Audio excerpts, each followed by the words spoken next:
Hello दोस्तों, अगर आप कक्षा 10 के स्टूडेंट हैं और 16 फरवरी को हिंदी का पेपर देंगे यूपी बोर्ड या किसी भी अन्य बोर्ड से, तो यह वीडियो आपके लिए सबसे ज़्यादा महत्वपूर्ण है, क्योंकि आज की इस वीडियो में मैं आप लोगों को 2023 परीक्षा के क्लास 10 का एक वायरल प्रश्न पत्र लेकर आया हूं, जो कि आपके बोर्ड एग्जाम के पॉइंट ऑफ व्यू से बहुत ही ज़्यादा महत्वपूर्ण है। इसीलिए इस वीडियो को आपको अंत तक देखना है, जिससे कि आप सभी लोगों को हिंदी से रिलेटेड किसी भी प्रकार की कोई भी दिक्कत ना रहे और आप हिंदी में अपने मात्र 10 से 15 दिनों में अच्छे नंबर ला सकें। सबसे पहले हम देख लेते हैं कि हमारे इसमें कौन से क्वेश्चंस होते हैं। और 20 नंबर आपको पता होगा, हर साल आपके हर साल नहीं, हर सब्जेक्ट में 20 नंबर के OMR शीट पर आपको करने होंगे। और OMR शीट किस प्रकार से भरी जाती है 2023 में भरें, और उसे मैंने भरना बता दिया है, जो कि आपके ऑफिशियली बोर्ड ने वो OMR शीट को जारी किया था। सबसे पहले अब हम क्वेश्चंस को देख लेते हैं अपने।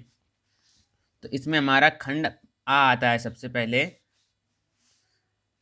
इसमें सबसे पहले हमारा आता है खंड आ। क्या होता है देख लेते हैं, एक मिनट।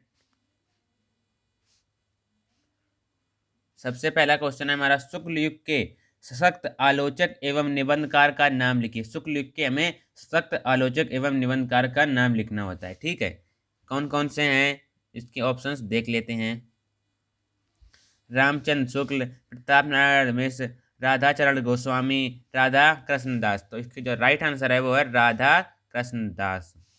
उसके बाद हमारा आता है, अर्धनारीश्वर के लेखक कौन है। जो अर्धनारीश्वर के लेखक हैं विष्णु प्रभाकर जी, और यह किस विधा की रचना है, तो यह उपन्यास विधा की रचना है। उसके बाद हमारा तीसरा नंबर क्वेश्चन आता है, निम्न में से नाटक विधा के लेखक कौन है। तो नाटक विधा के लेखक कौन है इसमें, एक मिनट।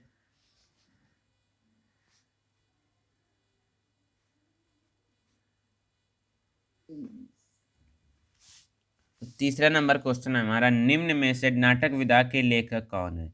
नाटक विधा के लेखक कौन कौन से हैं, ऑप्शंस देख लेते हैं। बद्री नारायण चौधरी, प्रेमधन, श्रीनिवास दास, जैनेन्द्र कुमार, कृष्ण सोबती। तो इसका जो राइट आंसर होगा वो होगा श्रीनिवास दास, इसका राइट आंसर होगा। और इसके वो भी हैं एक सेठ गोविंद दास, वो भी इसके हैं नाटक विधा के लेखक। कौन, सेठ गोविंद दास, आप लिख लेना और सभी क्वेश्चन को आप याद कर लेना। उसके बाद नेक्स्ट क्वेश्चन आता है चौथा नंबर, कृति कंकाल के लेखक कौन है। कृति कंकाल के लेखक हमारे हैं जयशंकर प्रसाद जी, और जयशंकर प्रसाद जी ने यह कृति कंकाल सन 1929 में ये जारी की थी, या इसका शुरुआत की थी। फिर हमारा पांचवा नंबर क्वेश्चन आता है, हिंदी गद्य का वास्तविक इतिहास कब से प्रारंभ हुआ। तो कब से प्रारंभ हुआ, सन 1850 ईस्वी से, ठीक है। 1850 ईस्वी से प्रारंभ हुआ। छठवां नंबर क्वेश्चन हमारा है, आधुनिक काल की समय अवधि क्या है। तो आधुनिक काल की समय अवधि है सन 1843 से अब तक। 1843 से अब तक, घ नंबर हमारा राइट आंसर हो जाएगा। उसके बाद सातवां नंबर क्वेश्चन आता है, रीति मुक्त काव्य धारा के दो कवियों के नाम। दो कवियों के नाम कौन कौन से हैं, धनानंद और बोधा ठाकुर। ये विकल्प आ व खा दोनों हैं। अगर इनमें से आ जाए कोई तो ये लगा देना, वरना आप ये दोनों विकल्प का व खा, इसमें ये राइट आंसर है। उसके बाद आठवां नंबर क्वेश्चन, क्वेश्चन नंबर 8 है हमारा, नई कविता की प्रमुख विशेषताएं कौन सी हैं। इसका आंसर आपको हमें कमेंट बॉक्स में बताना है। मैं देखूंगा कि आपकी किस प्रकार की तैयारी चल रही है, वह कमेंट बॉक्स में मैं इसका आंसर बता दूंगा, अगर नहीं बता पाते हैं आप लोग तो। नौवां नंबर हमारा क्वेश्चन है, आंगन के पार द्वार के रचयिता कौन है। तो आंगन के पार द्वार के रचयिता हैं अज्ञे। इनका नाम, पूरा नाम क्या है इनका, सच्चिदानंद हरिनंद वास्यान। सच्चिदानंद हरिनंद वास्यान इनका पूरा नाम है, पर इसे शॉर्ट फॉर्म में अज्ञे भी कहते हैं, अज्ञे। फिर 10वां नंबर क्वेश्चन हमारा है, भारतेंद्र युग काल के अंतर्गत आता है क्या, रीति काल आता है। उसके बाद हमारा नेक्स्ट ऑप्शन है, नाना नाना वहान नाना वेशा। ये जो पंक्तियां हैं उपरोक्त में से कौन सा रस बताया गया है। तो रस आपको इसमें किस प्रकार से पहचानना है, मैंने उस पर एक डिटेल वीडियो बना दी है। रस, छंद, अलंकार, प्रत्यय, जो हमारे शब्द विलोम, सभी प्रकार की मैंने वीडियोस बना दी हैं। अभी तक आपने उस वीडियोस को नहीं देखा है तो जाकर देख लें, क्योंकि उस वीडियो को देखने के बाद ही आप बता पाएंगे इनमें कि कौन सा रस है। तो तो इसीलिए मैं इसका आंसर आपको डायरेक्ट बताऊंगा। तो इसका राइट आंसर है वो है हास्यरस। उसके बाद हमारा नेक्स्ट ऑप्शन आता है, मतलब नेक्स्ट क्वेश्चन आता है 12 नंबर, यहीं कहीं पर बिखर गई है। ठीक है, मतलब ये जो है इन पंक्तियों में से कौन सा अलंकार है ये हमें बताना होता है। कौन सा अलंकार है, इसमें उत्प्रेक्षा अलंकार है। उसके बाद हमारा 13 नंबर क्वेश्चन आता है, जिनके आंगन ठहर सके जंकी है जहानी जहाजी। मतलब इन पंक्तियों में से आपका कौन सा छंद है। रस छंद अलंकार से आपके इस बार 2023 बोर्ड एग्जाम में एक एक ऑब्जेक्टिव क्वेश्चन पूछा जाएगा। ठीक है, उसके बाद इसका जो राइट आंसर है वो है रोला छंद। ठीक है, रोला छंद। और आपको ये बताना है कि रोला छंद के पहले व तीसरे में कितनी मात्राएं होती हैं व दूसरे व चौथे में कितनी मात्राएं होती हैं। इसका आंसर हमें कमेंट बॉक्स में आपको बताना है। फिर 14वां नंबर क्वेश्चन हमारा आता है, निम्न में से निर उपसर्ग कौन से शब्द से प्रयुक्त उपयुक्त प्रयुक्त हुआ है। किससे हुआ है, निवास, निर्वाह, निवेश, सुहाग। किससे हुआ है, सुमार्ग। किससे हुआ है, निर, तो निर्वाह, निर्वाह, निर इसमें भी आ रहा है, निर इसमें भी आ रहा है, तो इसका राइट आंसर क्या हो जाएगा, निर्वाह। उसके बाद हमारा आता है, चढ़ावा शब्द में प्रत्यय है, कौन है, चढ़ आवा, आवा है। ठीक है, तो आवा अंत में क्या आ रहा है, चढ़ा आवा, चढ़ आवा, आवा आ रहा है, इसीलिए हमारा प्रत्यय क्या हो जाएगा इसका, आ नंबर राइट आंसर, आवा। भीमार्जुन के समास है, भीमार्जुन में कौन सा समास है, तो भीमार्जुन में कौन सा समास है, द्वंद्व समास हमारा है, द्वंद्व। ठीक है, द्वंद्व समास है, क्योंकि जब भीम इसमें क्या क्या आ रहा है, भीम आ रहा है, एक तो अर्जुन आ रहा है, वह जब हमें पता होता है जिस समास में दोनों ही पद प्रधान हो, इसमें दोनों पद प्रधान है, तो वहां पर कौन सा अलंकार होता है, द्वंद्व, द्वंद्व समास होता है, सॉरी द्वंद्व समास होता है। ये सारी बातें मैंने आपको उस वीडियो में बता दी हैं, उसकी लिंक आपको डिस्क्रिप्शन बॉक्स में मिल जाएगी, जिसमें मैंने आपको सभी प्रकार से रस छंद अलंकार, मतलब आप ये समझ लीजिए क्लास 10 की पूरी व्याकरण आपको उसमें समझाई है मैंने। उसके बाद हमारा 17 नंबर क्वेश्चन आता है, गर्गन शब्द का तत्सम तद्भव शब्द होगा, क्या होगा, गागर। इसका राइट आंसर हो जाएगा। उसके बाद हमारा राइट आंसर, मतलब right answer sorry 18 number question आता है, अभ्यागत का संधि विच्छेद है, क्या है अभ्यागत, अभ्यागत का संधि विच्छेद होगा अभिधन आगत, अभी आगत, अभी आगत, तो ये हमारा ग नंबर राइट आंसर हो जाएगा। फिर 19वां नंबर क्वेश्चन हमारा आता है, मधुनी रूप में मधु शब्द का है। ये आपको शब्द जो होते हैं इनमें आपको केवल या तो आपको फल के याद कर लेने हैं, फल के, या तो आपको नदी के, या तो आपको मधु के, इनमें में से आप किसी भी एक का अगर आप याद कर लेंगे तो उसी प्रकार से सारे ये मधु, फल, नदी सभी के उस प्रकार से होते हैं। जो इसका राइट आंसर है कि आपकी हिंदी के बुक में पीछे लिखे होंगे। ठीक है, धातु रूप, ये मधु वधु के रूप सभी प्रकार के, पर्यायवाची, शब्द विलोम। ठीक, इसका जो राइट आंसर है वो है षष्ठी विभक्ति एक वचन, ये इसका राइट आंसर है। मधुनी रूप है मधु शब्द का, कौन है, षष्ठी विभक्ति एक वचन, इसका राइट आंसर हो जाएगा। फिर हमारा आता है, हसानी रूप में हस्त धातु का है, मतलब किस धातु का है ये पूछा गया है, किस धातु का है, इसका आंसर हमें आपको कमेंट बॉक्स में बताना है। उसके बाद हमारा नेक्स्ट क्वेश्चन आता है, क्या खंड बा जाता है, खंड बा, इसमें आपको क्या करना होता है, इसमें आपको निम्नलिखित गद्यांशों में से किसी एक के आपको गद्यांश देना है और उसके उत्तर करने हैं। हमारे 3 नंबर के ये आते हैं, 3 क्वेश्चंस आते हैं, 2-2 नंबर के आते हैं, तो हमारे 6 नंबर इससे आते हैं। एक गद्यांश आता है व एक पद्यांश, मतलब 6-6 12 नंबर हो जाते हैं हमारे गद्यांश व पद्यांश से।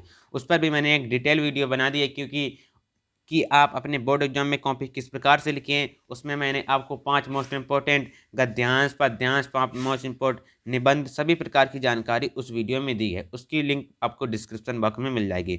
उसके बाद हमारा क्या करना होता है, जैसे इसमें से आपको या तो इसका करना है या फिर इसका करना है।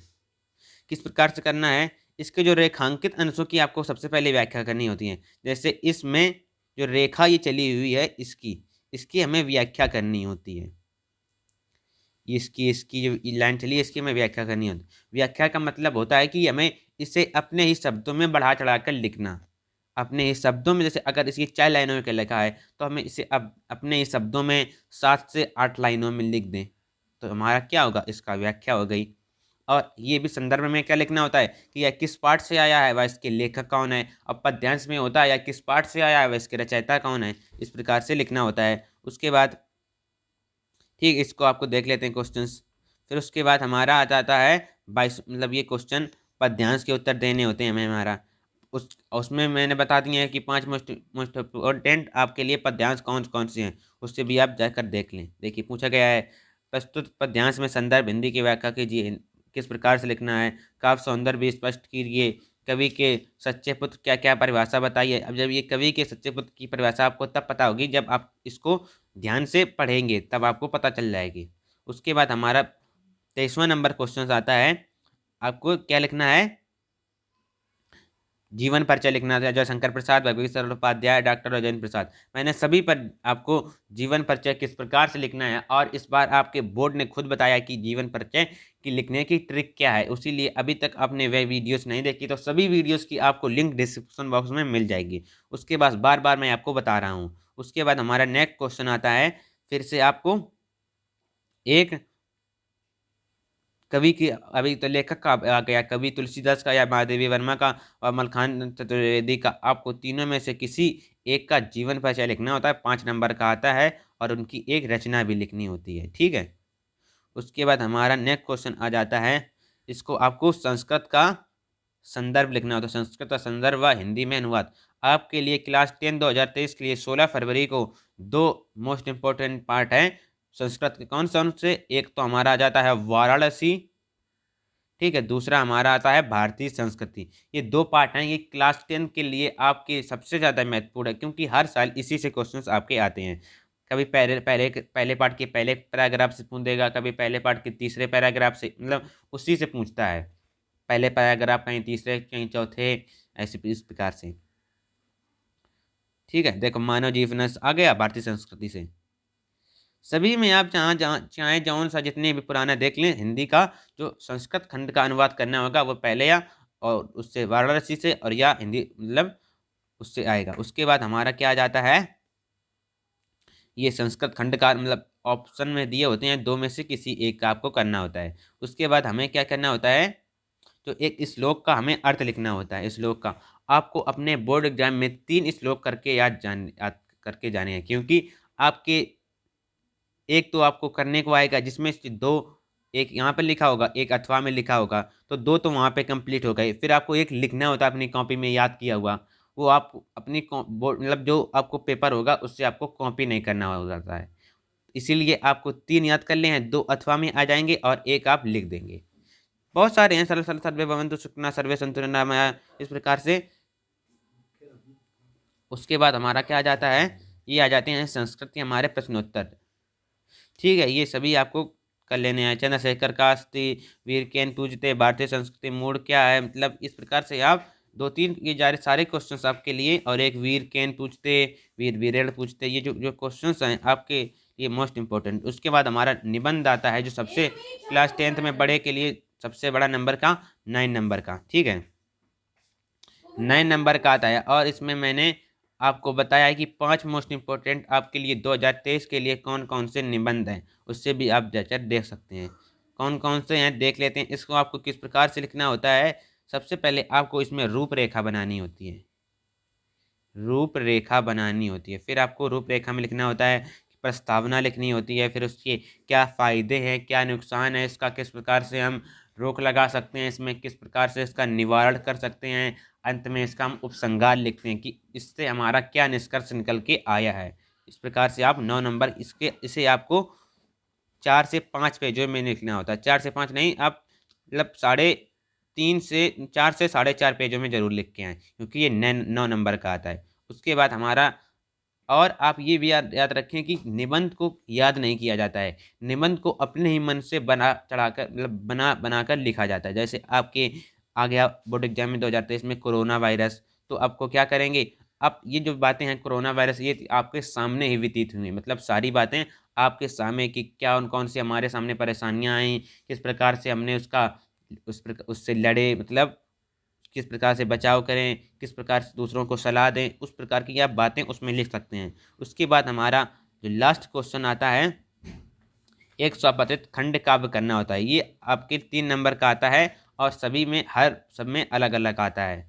ठीक है, जय जय सुभाष, आप जो भी आता हो आपके लिए, ज्योति जवाहर, कर्मवीर भरत, जो भी आता हो आप उसे याद कर लें। ये 3 नंबर का हो जाता है। बस यहीं से हमारा हिंदी का जो पेपर होता है वो ख़त्म हो जाता है। इसमें अगर इस वीडियो को आप अंत तक देख रहे होंगे तो आपके इस वीडियो को देखने के बाद आपके 70 नंबर में से 40 से 45 नंबर बड़ी आसानी से आ जाएंगे। और आप ये भी देख लें वो वीडियो जाकर कि हमने बोर्ड एग्जाम में कॉपी को किस प्रकार से लिखना है, क्योंकि जो बोर्ड आपने चाहे जितनी अच्छी पढ़ाई की हो, चाहे कुछ भी किया हो, बोर्ड एग्जामिनर आपको कैसे जज करेगा, जिस प्रकार से आपने कॉपी अपनी लिखी होगी उसी प्रकार से आपको जज करेगा। वो तो ये पढ़ाता तो था नहीं आपको कि आप पढ़ने में कैसे थे, क्या करते थे, कितने घंटे पढ़ाई करते थे, उससे उसको कोई मतलब नहीं। आप वो तो ये देखा कि आपने बोर्ड एग्जाम में अपनी कॉपी किस प्रकार से लिखी है, उसी के आधार पर आपको नंबर देना है। इसीलिए उस वीडियो को जाकर जरूर देखें कि हम अपने बोर्ड एग्जाम में हिंदी की कॉपी किस प्रकार से लिखें।